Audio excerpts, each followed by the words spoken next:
Hello， 大家好，欢迎回来 Ranger Man 频道，我是阿 Man 的弟弟阿仔。相信每个年轻人都有一个钢炮梦，也有一个德系梦。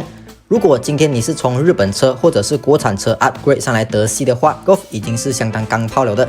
不过可能你会觉得这个牌子不够好，下速不上车。这样今天的主角 Mercedes A250 绝对符合动力加上豪华的要求。一样今天的影片除了会 review， 还会跟大家聊到保养方面的费用、通病知识等等。记得要先点个赞，再点个免费的红订阅。订阅我YouTube 是不会跟你收钱的，不用怕。订阅我了才不会错过你的 Dream Car 的保养和维修。由于现在的新车越来越贵的关系，导致这个时候的二手车看起来就非常的有性价比。好比同样 A 仔不过是 A180，13到14年的大概8万尾9万多就找得到了。9万块你想一下买得到什么新车 ？Vios CD 这种 B segment sedan。当然 A180 的引擎和今天的 A250 是不一样的。180是 1.6，250是 2.5。如果你只是追求外形和品牌的话 ，A180 就足够了。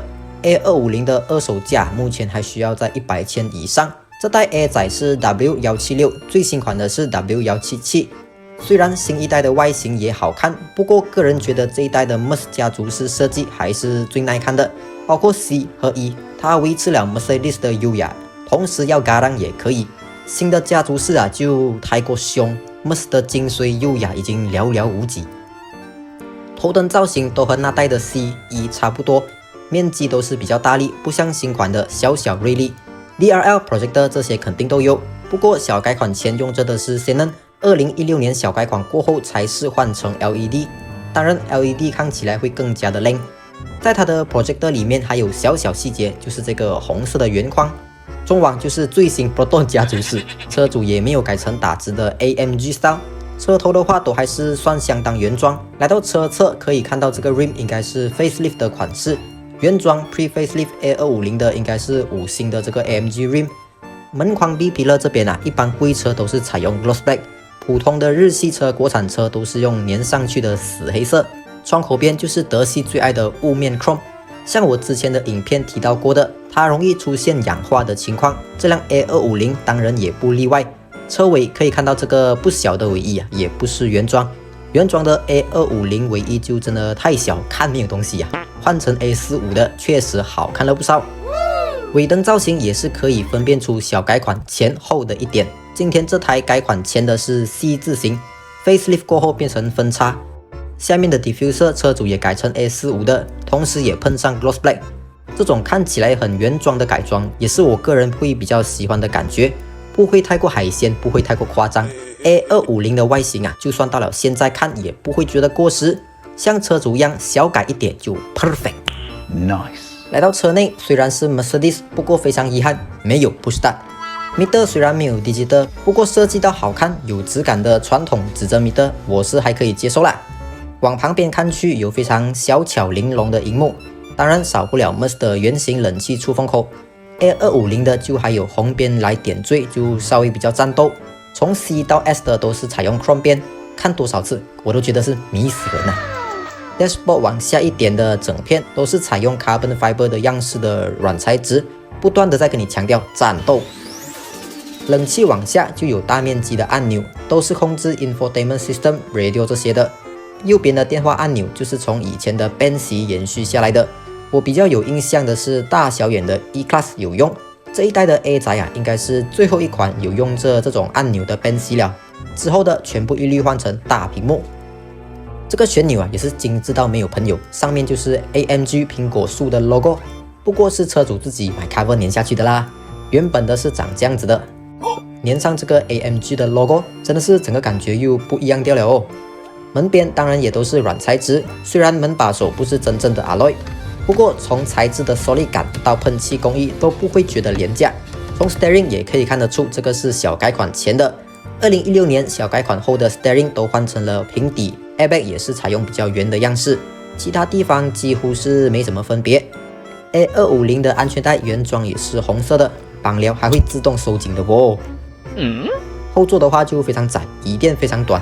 我坐了反正是不舒服啦，所以 A250 还是适合驾驶一位，副驾驶一位就好。前座的 Semi Bucket Seat 坐起来也比较爽，后座就在小孩子的话，应该还可以应付得到啦。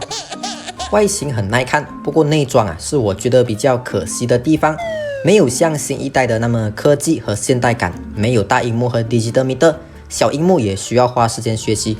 因为我要试它的加速，不过却找不到 Sport Mode。如果这个时候有语音控制的话，就方便很多了咯。虽然没有语音控制的 Infotainment System， 不过却有可以语音控制的 Dashcam。为大家介绍这个目前市面上长到最可爱的 Dashcam， 70迈的 Omni。好的 Dashcam 要的基本功能，例如超高清、超广角、Night Vision， 这些你想得到的 Omni 都具备了。甚至 Omni 还是马来西亚唯一一个有镜头是可以360度旋转的 Dashcam。特别的是，它还有相当完整的 ADAS 高级安全辅助系统，好像这代的 A250就完全没有主动安全系统，花一个钱买到 Dashcam 加上安全性，不值得咩？我本身用着的 A500S 也是有 ADAS 前方车辆侦测，这点我就觉得还蛮好用的。再来，新一代的 Mercedes 都用上了 MBUX 的娱乐系统，里面有包括 AI 人工智能、声控功能等等，而这一代的 A 仔又是什么 X 都没有。换上70迈的 Omni 就可以获得半套的 MBUX。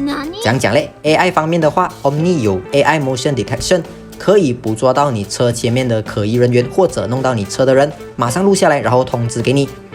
Omni 虽然不能帮你语音控制冷气，不过 Omni 还是有语音控制拍摄的，遇到紧急情况就非常方便，甚至拍 vlog 自拍这种娱乐性的功能它都有。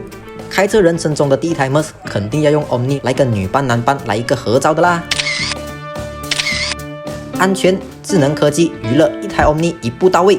来临的6月1号，70迈还有各种优惠、free gift 等等要送给你们，详情我会写在留言区，也可以点我留言区或者说明栏的 link， 直接到70迈的官方网店查看价格，或者选择其他适合你的70迈产品。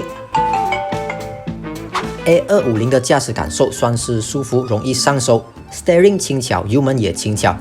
因为当天我还试了 SLK， 那个驾驶感就比较 hardcore。A250 的车脚也是偏硬一点点，速度感也是有啦，毕竟都208 HP、350 Nm 的动力。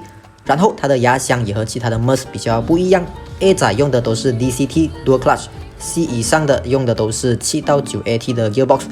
都讲到引擎压箱了，就顺便直接来讲保养成本。首先，这个 A250 的车主是听到异响才送来检查，结果发现到是这个 hose 漏气的原因，车主自己买料来换，工钱大概是150块左右。一般 service 换机油加上 filter 的话是在500块左右，500算是用比较 OK 的牌子的机油了哈。有 budget 的当然你可以去到更贵，这个价钱也都是包含工钱和 setting 了。欧洲车大家都知道的，做完 service 都是要插电脑来进行 setting。压箱方面 ，A Class 用的都是 7DCT， 所以价钱无论是 A180 到 A250 都好，都几乎是相同的，差不多600块左右就可以搞定。虽然是Dual Clutch， 不过 Merc 的 DCT 不像 DSG 那样多问题多通病，比起 Volkswagen 来讲算是相当好养了的。注意事项就有 O2 sensor， 坏了的话就会亮这个 engine 的 check light， 车是还可以走，不至于到坏在路边。更换费用大概是在600块左右。特别感谢 Bravo AutoCare 借我车辆拍摄和提供这些维修资讯，有需要维修你的德系车的朋友都可以联络他。Volkswagen、Audi、BM、Merc 他都有做，地址和联络方式我会放在留言区或者说明栏。都看到这里了，还没有订阅的记得点一下啦！你点个免费的订阅，却可以给到我大大的动力。觉得影片有帮助到你更了解 A250 的话，也可以给我一个赞。